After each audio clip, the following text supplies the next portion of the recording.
Hi everyone, in this video I'm going to talk about 5 tips that you need to know when upgrading or building a new PC. Let's check it out.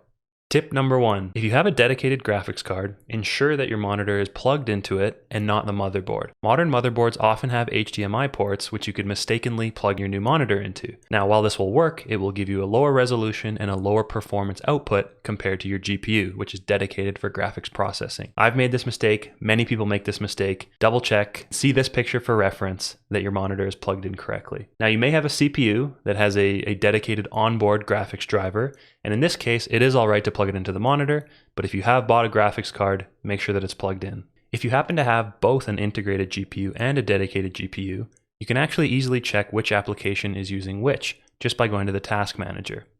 In this example, we click on the performance tab, we see that the top GPU is the integrated GPU and the bottom one is the dedicated one. Then by clicking the processes tab, we can see which application is using which.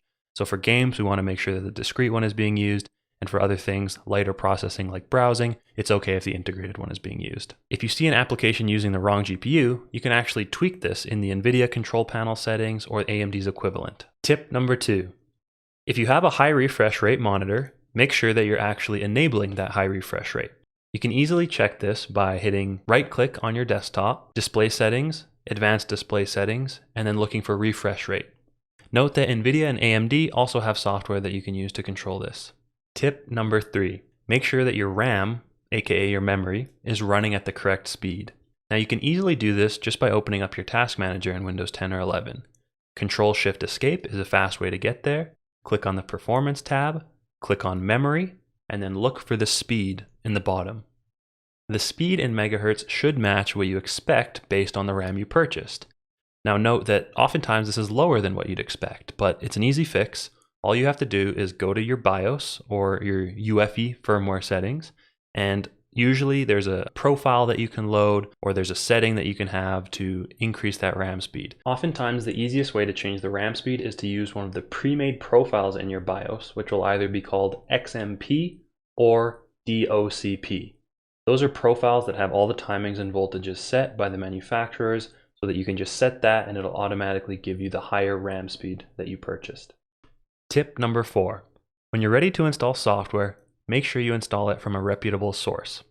I recommend either using the command line tool winget, which lets you directly install programs from the command line without opening up any browsers. You can check out my other video on that. Or 2, ninite.com.